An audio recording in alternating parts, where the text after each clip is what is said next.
देश विच वसदे दर्शकों का स्टार एशिया पंजाबी टीवी विच एक बार फिर स्वागत है। अज दियां कुछ खास खबरां। भारत के चोण कमिशन ने भारत के कानूनी मंत्रालय नूं एक पत्र लिख के होर भी ज़्यादा ताकतां की मंग की है ताकि वो इस देश दियां 2700 के करीब सियासी पार्टियां की रजिस्ट्रेशन रद्द कर सकन। एक होर खबर के अनुसार अमरीका की कार बनाने वाली कंपनी फोर्ड ने इस देश विचों अपना कामकाज पूरी तरह समेटन का फैसला कर लिया। खबरां के विस्तार में जाने तो पहला आओ जानते हैं मौसम का हाल। इस समय पंजाब दे विच बहुत सारी जगह के उत्ते बूंदाबांदी हो रही है, जिस करके तापमान काफ़ी हेठा आ गया है।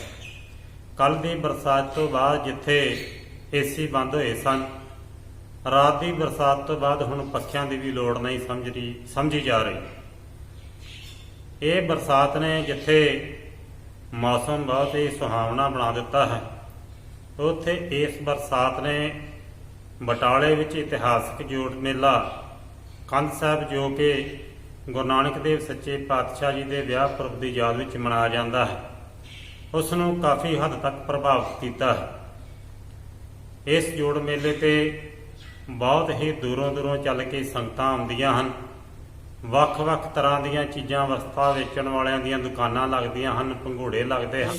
बरसात ने जिथे दुकानां वाले भंगूड़ियां वालियां दीयां आसां ते पानी फेरिया है, उत्थे ही श्रोमणी कमेटी के कर्मचारियों दीयां आसां ते भी पानी फेरिया है। रात कुछ भंगूड़े लगे हुए भंगूड़े खुलते देखे। जदों उन्होंने पुछया गया तो उन्होंने कहा कि बहुत सारा पैसा दे के असीं इस मेले दे विच भंगूड़े लगाउंदे सी, पर बरसात करके लगदा सी कि हुण साडे पैसे भी पूरे नहीं होणगे, इसलिए बाकी दिनों के खर्चों तो बचण वास्ते असीं फैसला किया है कि भंगूड़े खोल के असीं जिथों आए हाँ वापस चले जाइए। श्रोमणी कमेटी अधिकारियों के मत्थे ते भी चिंता दीयां लकीरां हन, क्योंकि पिछले 2 सालों तो कोरोना कारण ये जोड़ मेला लग नहीं सकिया, जिस करके इस जोड़ मेले तो जो कि गुरुद्वारा प्रबंधक कमेटी नूं बहुत ही मोटी जिहड़ा चढ़त चढ़ावा मिलता सी, वो भी प्रभावित होया सी।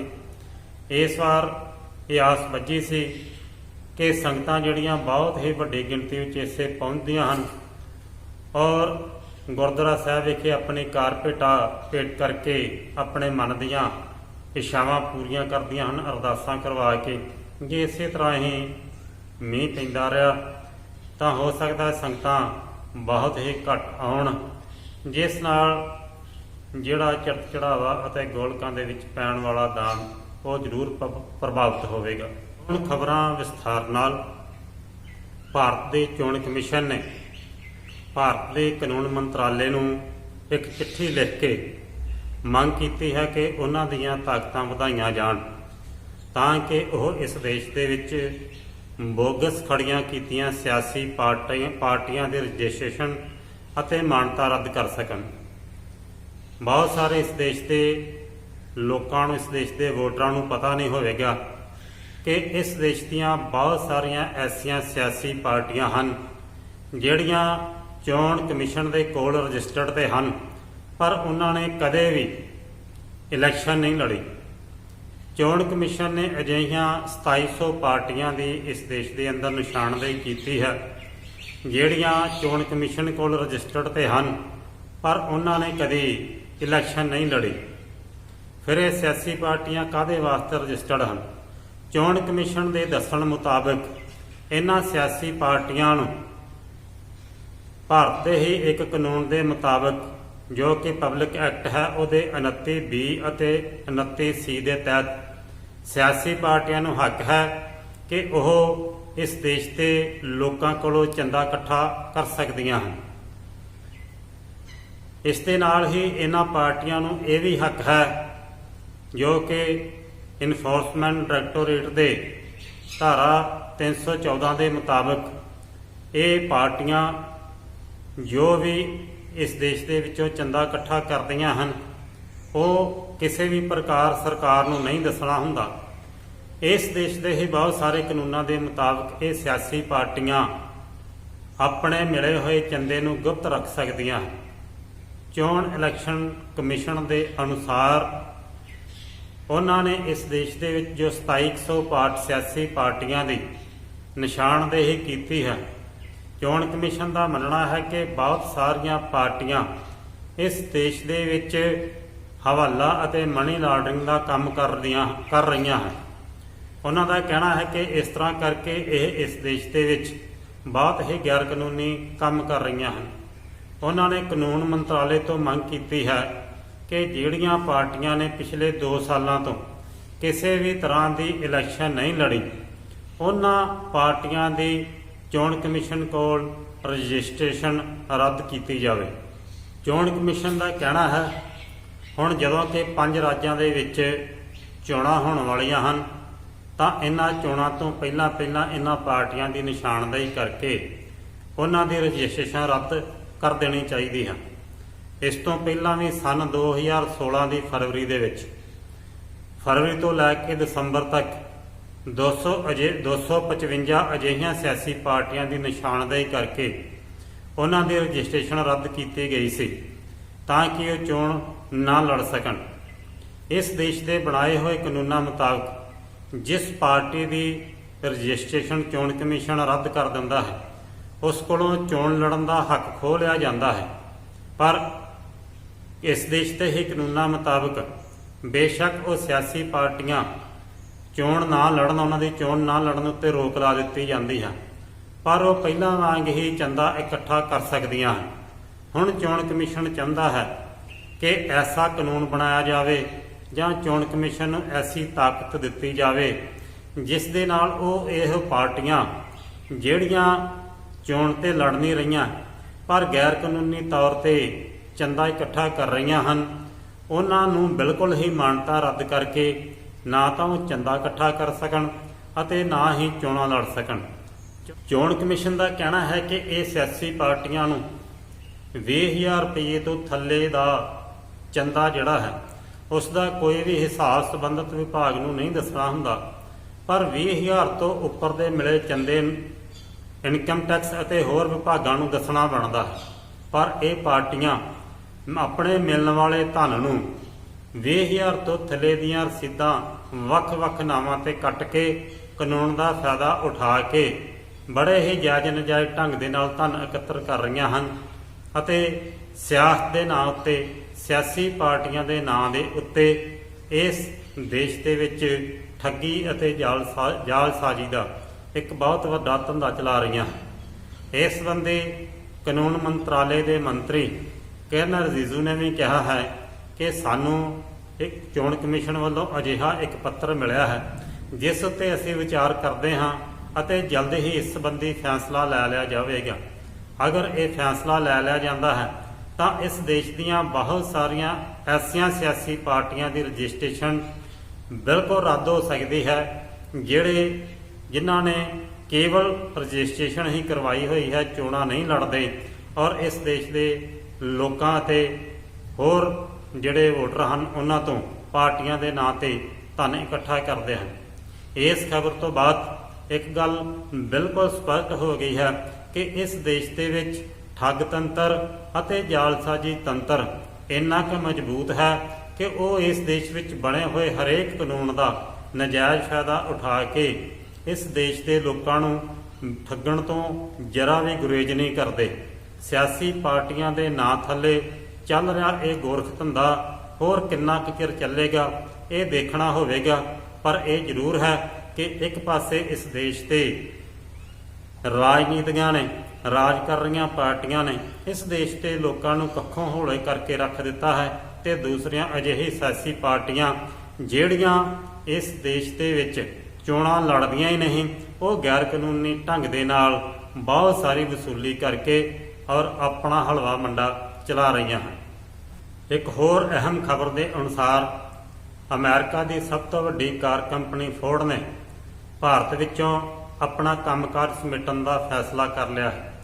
ਇਸ ਤੋਂ ਪਹਿਲਾਂ ਹੀ ਅਮਰੀਕਾ ਦੇ ਜਨਰਲ ਮੋਟਰ ਅਤੇ ਇੱਕ ਹੋਰ ਕੰਪਨੀ ਸ਼ੈਵਰਲਟ ਨੇ ਵੀ ਭਾਰਤ ਵਿੱਚੋਂ ਆਪਣਾ ਕੰਮਕਾਜ ਰਾਤੋਂ ਰਾਤ ਹੀ ਖਤਮ ਕਰ ਦਿੱਤਾ ਸੀ। ਮਿਲੀ ਜਾਣਕਾਰੀ ਦੇ ਮੁਤਾਬਕ 1863 ਨੂੰ ਅਮਰੀਕਾ ਵਿੱਚ ਜਨਮੇ ਹੈਨਰੀ ਫੋਰਡ ਨੇ ਫੋਰਡ ਕੰਪਨੀ ਦੀ ਸਥਾਪਨਾ ਕੀਤੀ ਸੀ। ਹੈਨਰੀ ਫੋਰਡ ਕੇਵਲ 7ਵੀਂ ਜਮਾਤ ਤੱਕ ਹੀ ਪੜ੍ਹਿਆ ਹੋਇਆ ਸੀ। 1893 ਦੇ ਵਿੱਚ ਉਸਨੇ ਇੱਕ ਇੰਜਣ ਵਾਲਾ 4 ਪਹੀਆ ਸਾਈਕਲ ਤਿਆਰ ਕੀਤਾ। ਉਸ ਤੋਂ ਛੇਤੀ ਬਾਅਦ ਉਸਨੇ ਫੋਰਡ ਨਾਂ ਦੀ ਕੰਪਨੀ ਦੀ ਜਿਹੜੀ ਸੀ ਉਹ ਨੀਂਹ ਰੱਖੀ ਔਰ ਇਸ ਕੰਪਨੀ ਦੇ ਨਾਂ ਥੱਲੇ ਉਹ ਕਾਰਾਂ ਬਣਾਉਣ ਲੱਗ ਪਿਆ। ਛੇਤੀ ਹੀ ਅਮਰੀਕਾ ਦੀ ਨੰਬਰ 1 ਕੰਪਨੀ ਦੇ ਵਿੱਚ ਫੋਰਡ ਦਾ ਨਾਂ ਗਿਣਿਆ ਜਾਣ ਲੱਗ ਪਿਆ। ਇਸ ਕੰਪਨੀ ਨੇ 1990 ਦੇ ਵਿੱਚ ਭਾਰਤ ਦੇ ਵਿੱਚ ਆਪਣੇ ਪਲਾਂਟ ਲਾਉਣ ਦੀ ਇਜਾਜ਼ਤ ਮੰਗੀ ਸੀ, ਜੋ ਉਸ ਨੂੰ ਛੇਤੀ ਹੀ ਦੇ ਦਿੱਤੀ ਗਈ। 1996 ਦੇ ਵਿੱਚ ਫੋਰਡ ਕੰਪਨੀ ਨੇ ਬਕਾਇਦਾ ਇੰਡੀਆ ਵਿੱਚ ਆ ਕੇ ਆਪਣਾ ਕੰਮ ਕਰਨਾ ਸ਼ੁਰੂ ਕੀਤਾ। ਭਾਰਤ ਦੀਆਂ 2 ਸਟੇਟਾਂ ਮਹਾਰਾਸ਼ਟਰ ਅਤੇ ਤਾਮਿਲਨਾਡੂ ਨੇ ਇਸ ਕੰਪਨੀ ਨੂੰ ਆਪੋ ਆਪਣੀ ਸਟੇਟ ਵਿੱਚ ਲਗਵਾਉਣ ਕਰਕੇ ਆਪਸ ਦੇ ਵਿੱਚ ਬਹੁਤ ਹੀ ਜ਼ਿਆਦਾ ਖਿੱਚੋਤਾਣ ਉਹਨਾਂ ਦੀ ਬਣੀ ਰਹੀ। ਪਰ ਇਹ ਪ੍ਰੋਜੈਕਟ ਤਾਮਿਲਨਾਡੂ ਦੇ ਚੇਨਈ ਦੇ ਵਿੱਚ ਲਗਾਇਆ ਗਿਆ, ਕਿਉਂਕਿ ਕਿਹਾ ਜਾਂਦਾ ਹੈ ਕਿ ਚੇਨਈ ਇਸ ਦੇਸ਼ ਵਿੱਚ ਬਣਨ ਵਾਲੀਆਂ ਕਾਰਾਂ ਦੇ ਪੁਰਜਿਆਂ ਦਾ 1/3 ਹਿੱਸਾ ਬਣਾਉਂਦਾ ਹੈ। ਚੇਨਈ ਤੋਂ ਬਾਅਦ ਛੇਤੀ ਹੀ ਇਸ ਫੋਰਡ ਕੰਪਨੀ ਨੇ ਆਪਣਾ ਇੱਕ ਹੋਰ ਪਲਾਂਟ ਗੁਜਰਾਤ ਦੇ ਵਿੱਚ ਲਗਾਇਆ। ਪਰ ਰਾਤੋਂ ਰਾਤ ਇਹ ਫੈਸਲਾ ਲੈ ਲੈਣਾ ਕਿ ਅਸੀਂ ਆਪਣਾ ਕੰਮਕਾਜ ਇਸ ਦੇਸ਼ ਦੇ ਵਿੱਚੋਂ ਸਮੇਟ ਕੇ ਵਾਪਸ ਲੈ ਜਾ ਰਹੇ ਹਾਂ ਬਹੁਤ ਹੀ ਹੈਰਾਨੀ ਪੈਦਾ ਕਰਦਾ ਹੈ। ਇਸ ਕੰਪਨੀ ਨੇ ਦੱਸਿਆ ਕਿ ਉਹ ਬਹੁਤ ਸਾਰੀਆਂ ਆਸਾਂ ਲੈ ਕੇ ਭਾਰਤ ਦੇ ਵਿੱਚ ਆਏ ਸਨ, ਕਿਉਂਕਿ ਅਮਰੀਕਾ ਦੇ ਵਿੱਚ ਨੰਬਰ 1 ਹੋਣ ਕਰਕੇ ਉਹਨਾਂ ਨੂੰ ਆਸ ਸੀ ਕਿ ਭਾਰਤ ਵਿੱਚ ਉਹ ਇਸ ਕੰਪਨੀ ਰਾਹੀਂ ਬਹੁਤ ਵੱਡਾ ਵਪਾਰ ਕਰਨਗੇ। ਪਰ ਹਾਲਾਤ ਐਸੇ ਬਣੇ ਕਿ ਫੋਰਡ ਕੰਪਨੀ ਵੱਲੋਂ ਆਈਕੌਨ ਅਤੇ ਇਕੋ ਸਪੋਰਟਸ ਵਰਗੀਆਂ ਕਾਰਾਂ ਬਣਾਉਣ ਦੇ ਬਾਵਜੂਦ ਫੋਰਡ ਕੰਪਨੀ ਦੀ ਵਿਕਰੀ ਦਿਨੋਂ ਦਿਨ ਘਟਦੀ ਗਈ। ਬਹੁਤ ਹੀ ਵਧੀਆ ਕਾਰਾਂ ਬਣਾਉਣ ਦੇ ਬਾਵਜੂਦ ਭਾਰਤ ਦੀ ਮਾਰਕੀਟ ਇਸ ਨੂੰ ਮਿਲ ਨਾ ਸਕੀ। ਪਿਛਲੇ ਸਾਲ ਇਸ ਕੰਪਨੀ ਦੀਆਂ ਕੇਵਲ ਪੂਰੇ ਸਾਲ ਦੇ ਵਿੱਚ 48,000 ਕਾਰਾਂ ਹੀ ਮਿਲੀਆਂ। ਪ੍ਰਾਪਤ ਜਾਣਕਾਰੀ ਦੇ ਅਨੁਸਾਰ ਇਸ ਕੰਪਨੀ ਨੂੰ ਪਿਛਲੇ ਹੀ ਕੁਝ ਸਾਲਾਂ ਦੇ ਵਿੱਚ 14,000 ਕਰੋੜ ਦਾ ਘਾਟਾ ਪਿਆ ਔਰ ਇੰਨਾ ਘਾਟਾ ਸਹਿਣ ਤੋਂ ਬਾਅਦ ਅਖੀਰ ਕੰਪਨੀ ਨੇ ਫੈਸਲਾ ਕੀਤਾ ਕਿ ਅਸੀਂ ਇਸ ਦੇਸ਼ ਦੇ ਵਿੱਚੋਂ ਆਪਣਾ ਕੰਮਕਾਜ ਸਮਾਪਤ ਕਰ ਰਹੇ ਹਾਂ। ਜਿੱਥੇ ਇਹ ਖਬਰ ਮਿਲੀ ਹੈ ਉਸ ਖਬਰ ਨੇ ਬਹੁਤ ਸਾਰੇ ਜਿਹੜੇ ਹਨ ਚਰਚਾਵਾਂ ਨੂੰ ਜਨਮ ਦਿੱਤਾ ਹੈ। ਕੁਝ ਸਾਲ ਪਹਿਲਾਂ ਹੀ ਭਾਰਤ ਦੀ ਮੋਦੀ ਸਰਕਾਰ ਨੇ ਇਸ ਦੇਸ਼ ਨੂੰ ਗਲੋਬਲ ਮੈਨੂਫੈਕਚਰਿੰਗ ਹੱਬ ਬਣਾਉਣ ਵਾਸਤੇ ਇੱਕ ਨਾਅਰਾ ਦਿੱਤਾ ਸੀ, ਮੇਕ ਇਨ ਇੰਡੀਆ ਦਾ। ਉਸ ਦੇ ਤਹਿਤ ਪੂਰੀ ਦੁਨੀਆ ਦੇ ਵਪਾਰੀਆਂ ਨੂੰ ਸੱਦਾ ਦਿੱਤਾ ਸੀ ਕਿ ਅਗਰ ਉਹ ਭਾਰਤ ਦੇ ਵਿੱਚ ਆ ਕੇ ਆਪਣੀਆਂ ਵੱਡੀਆਂ ਵੱਡੀਆਂ ਫੈਕਟਰੀਆਂ ਜਾਂ ਪ੍ਰੋਜੈਕਟ ਲਗਾਉਂਦੇ ਹਨ ਤਾਂ ਉਹਨਾਂ ਨੂੰ ਵਿਸ਼ੇਸ਼ ਸਹੂਲਤਾਂ ਦਿੱਤੀਆਂ ਜਾਣਗੀਆਂ। ਪਰ ਮੇਕ ਇਨ ਇੰਡੀਆ ਦੇ ਤਹਿਤ ਜੋ ਆਸ ਬਣੀ ਸੀ ਉਹ ਬਣ ਨਾ ਸਕੀ। ਜੋ ਇੱਥੇ ਕੰਪਨੀਆਂ ਨੂੰ ਆਉਣਾ ਚਾਹੀਦਾ ਸੀ, ਜਿਸ ਤਰ੍ਹਾਂ ਕਿ ਮੰਨਿਆ ਜਾ ਰਿਹਾ ਸੀ ਕਿ ਬਹੁਤ ਸਾਰੀਆਂ ਚਾਈਨਾ ਦੀਆਂ ਕੰਪਨੀਆਂ ਵੀ ਭਾਰਤ ਆਉਣਗੀਆਂ, ਪਰ ਹੁਣ ਜਦੋਂ ਅਮਰੀਕਾ ਦੀਆਂ ਨਾਮਵਰ ਕੰਪਨੀਆਂ ਇਸ ਦੇਸ਼ ਨੂੰ ਛੱਡ ਕੇ ਜਾ ਰਹੀਆਂ ਹਨ ਤਾਂ ਇਹ ਗੱਲ ਜ਼ਰੂਰ ਹੀ ਚਰਚਾ ਦਾ ਵਿਸ਼ਾ ਬਣ ਗਈ ਹੈ ਕਿ ਭਾਰਤ ਵਿੱਚ ਵਪਾਰ ਕਰਨ ਵਾਸਤੇ ਮਾਹੌਲ ਸਾਜ਼ਗਾਰ ਨਹੀਂ ਹੈ। ਇੱਕ ਅੰਕੜਿਆਂ ਦੇ ਅਨੁਸਾਰ ਅਗਰ ਫੋਰਡ ਕੰਪਨੀ ਜਿਸ ਤਰ੍ਹਾਂ ਉਹਨੇ ਐਲਾਨ ਕੀਤਾ ਹੈ ਇਸ ਦੇਸ਼ ਵਿੱਚੋਂ ਚਲੀ ਜਾਂਦੀ ਹੈ ਤਾਂ ਤਕਰੀਬਨ 2 ਲੱਖ ਦੇ ਕਰੀਬ ਕਰਮਚਾਰੀ ਇਹਦੇ ਨਾਲ ਪ੍ਰਭਾਵਿਤ ਹੋਣਗੇ। 40,000 ਤੋਂ ਵੱਧ ਦਾ ਸਟਾਫ ਇਸ ਕੰਪਨੀ ਦੇ ਵਿੱਚ ਕੰਮ ਕਰਦਾ ਹੈ, ਜਦੋਂ ਕਿ ਹੋਰ ਵੀ ਬਹੁਤ ਸਾਰੇ ਕੰਮਕਾਜੀ ਵਿਅਕਤੀ ਵੱਖ-ਵੱਖ ਤਰ੍ਹਾਂ ਦੇ ਹਿੱਸੇ ਪੁਰਜੇ ਬਣਾ ਕੇ ਇਸ ਕੰਪਨੀ ਨੂੰ ਦਿੰਦੇ ਸਨ। ਇਹ ਦੇਸ਼ ਜਿਹੜਾ ਕਿ ਇਸ ਦੇਸ਼ ਵਿੱਚ ਭਾਜਪਾ ਦੀ ਸਰਕਾਰ ਆਉਣ ਤੋਂ ਬਾਅਦ ਬਹੁਤ ਸਾਰੀ ਮੰਦੀ ਚੱਲ ਰਿਹਾ ਹੈ, ਬੇਰੁਜ਼ਗਾਰੀ ਬਹੁਤ ਸਾਰੀ ਵਧੀ ਹੈ। ਅਜਿਹੀ ਹਾਲਤ ਦੇ ਵਿੱਚ ਜਦੋਂ ਅਜਿਹੀਆਂ ਕੰਪਨੀਆਂ ਆਪਣਾ ਕੰਮਕਾਜ ਸਮਾਪਤ ਕਰਕੇ ਇਸ ਦੇਸ਼ ਨੂੰ ਛੱਡ ਕੇ ਜਾ ਰਹੀਆਂ ਹਨ ਤਾਂ ਇਸ ਦੇ ਨਾਲ ਇਸ ਦੇਸ਼ ਦੀ ਆਰਥਿਕਤਾ ਤੇ ਹੋਰ ਵੀ ਜ਼ਿਆਦਾ ਬੁਰਾ ਅਸਰ ਪਵੇਗਾ। ਹੋਰ ਵੀ ਮੰਦੀ ਦੀ ਮਾਰ ਜਿਹੜੀ ਇਸ ਦੇਸ਼ ਨੂੰ ਝੱਲਣੀ ਪਵੇਗੀ। ਪਹਿਲਾਂ ਹੀ ਵਿੱਤੀ ਸੰਕਟ ਦਾ ਸ਼ਿਕਾਰ ਇਸ ਦੇਸ਼ ਨੂੰ ਬਹੁਤ ਸਾਰੀਆਂ ਮੁਸ਼ਕਲਾਂ ਦਾ ਸਾਹਮਣਾ ਕਰਨਾ ਪਵੇਗਾ। ਭਾਰਤ ਸਰਕਾਰ ਨੂੰ ਚਾਹੀਦਾ ਹੈ ਕਿ ਉਹ ਜਿਹੜੇ ਨਾਅਰੇ ਦਿੰਦੇ ਹਨ, ਜਿਹੜੇ ਪ੍ਰੋਜੈਕਟ ਬਣਾਉਂਦੇ ਹਨ, ਉਹ ਪ੍ਰੋਜੈਕਟ ਬਣਾਉਣ ਲੱਗਿਆਂ ਉਹਦੇ ਵਿੱਚ ਕੁਝ ਅਜਿਹੇ ਸਹੂਲਤਾਂ ਜ਼ਰੂਰ ਰੱਖਣ ਕਿ ਜਦੋਂ ਵੀ ਕੋਈ ਪ੍ਰੋਜੈਕਟ ਇਸ ਦੇਸ਼ ਦੇ ਵਿੱਚ ਲਾਉਂਦਾ ਹੈ ਤਾਂ ਉਹ ਥੋੜ੍ਹੀ ਕੀਤਿਆਂ ਇਸ ਦੇਸ਼ ਦੀ ਇਸ ਸਥਿਤੀ ਨੂੰ ਸਮਝਦਿਆਂ ਹੋਇਆਂ ਵੀ ਇਸ ਦੇਸ਼ ਦੇ ਵਿੱਚੋਂ ਜਲਦੀ ਕਰਕੇ ਉਹ ਆਪਣੇ ਪ੍ਰੋਜੈਕਟ ਬੰਦ ਨਾ ਕਰ ਸਕੇ। ਔਰ ਨਾਲ ਹੀ ਭਾਰਤ ਸਰਕਾਰ ਨੂੰ ਚਾਹੀਦਾ ਹੈ ਕਿ ਬਹੁਤ ਸਾਰੇ ਇੱਥੇ ਉਦਯੋਗ ਲਗਾਵੇ ਔਰ ਰੁਜ਼ਗਾਰ ਦੇ ਵਸੀਲੇ ਪੈਦਾ ਕਰੇ, ਤਾਂ ਕਿ ਜਿਹੜਾ ਨੌਜਵਾਨ ਅੱਜ ਇੱਥੋਂ ਬੁਰੀ ਤਰ੍ਹਾਂ ਨਿਰਾਸ਼ ਹੋ ਕੇ ਬਾਹਰਲੇ ਦੇਸ਼ਾਂ ਵੱਲ ਮੂੰਹ ਕਰ ਰਿਹਾ ਹੈ, ਉਸ ਨੂੰ ਇਸ ਦੇਸ਼ ਦੇ ਵਿੱਚ ਵਧੀਆ ਰੁਜ਼ਗਾਰ ਮਿਲ ਸਕੇ। ਇਹ ਸਨ ਅੱਜ ਦੀਆਂ ਦੋ ਅਹਿਮ ਖਬਰਾਂ, ਅਹਿਮ ਮੁੱਦੇ ਜਿਹੜੇ ਤੁਹਾਡੇ ਨਾਲ ਸਾਂਝੇ ਕੀਤੇ ਹਨ। ਦੁਬਾਰਾ ਫਿਰ ਅਹਿਮ ਮੁੱਦੇ ਅਤੇ ਅਹਿਮ ਖਬਰਾਂ ਲੈ ਕੇ ਆਪ ਜੀ ਦੀ ਸੇਵਾ ਵਿੱਚ ਹਾਜ਼ਰ ਹੋਵਾਂਗਾ। ਇਜਾਜ਼ਤ ਦਿਓ। ਵਾਹਿਗੁਰੂ ਜੀ ਕਾ ਖਾਲਸਾ, ਵਾਹਿਗੁਰੂ ਜੀ ਕੀ ਫਤਿਹ।